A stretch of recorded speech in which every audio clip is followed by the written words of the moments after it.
Okey, hari ni mak kumpau duk ada dekat ikan ni. Lorong apa ni? Nama apa? Bangunan apa? Ikan ni? Ikan ni tackle. Ikan ni tackle Okey. Mak kumpau tengok tempat sini memang puas hati. Tengok semua barang ada komplit. Hampa tengok watak dia macam mana. Okey. Memang puas hati. Ni. Bukan nak kata token ni memang bagus. Tengok mak kumpau beli berapa banyak. Dia bagi diskaun. Dengan satu mesin besar. Yang ni. Dia bagi mesin ni free. Okey, bagi mesin ni free sebab beli banyak. Okey. Ikan ni yang pemain tengok. Apa tengok mesin macam mana dah. Tengok. Hampa nak jenis macam mana? T20 main duk ada.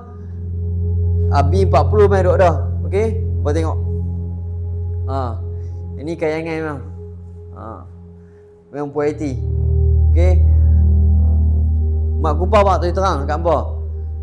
Kalau kata tempat tak elok, mak kumpau tak recommend. Mak kumpau dah pergi merata dah. Okey, kedai ni paling terbaik sekali. Murah, boleh dapat diskaun dan macam-macam benda duk ada. Semua duk ada, barang semua komplit. Hampa tengok. Ni mesin dia macam mana? Hampa tengok. Mesin dia duk ada macam ni. Nampak? Lok dalam, lok tengah, lok mana pun boleh, tak ada masalah.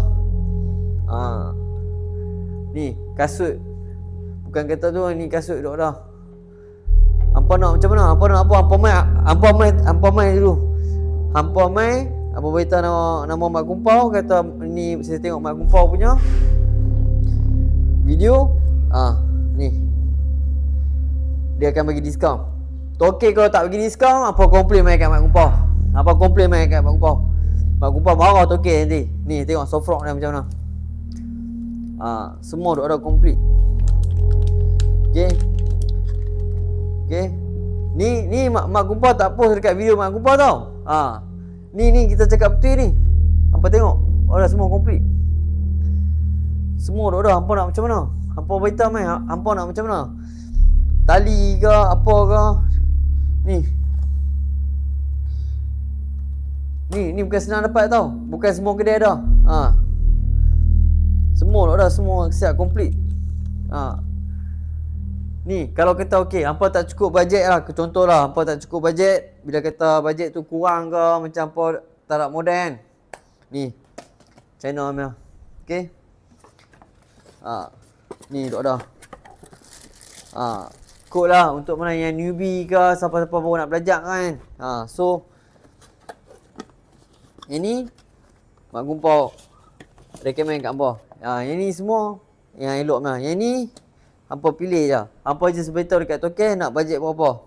China main duk ada, original main duk ada, Shimano, Abu Gagah, Abu Gasia, macam-macam duk ada.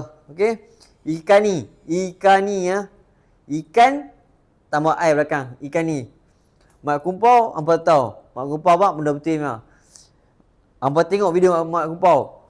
Kita tak pernah tipu. Tak dapat ikan, kita beritahu tak dapat ikan. Kedai tak elok, kita beritahu kedai tak elok. Kedai elok, kita beritahu kedai elok. Hampa main tengok. Semua komplit. Okey, semua komplit dah.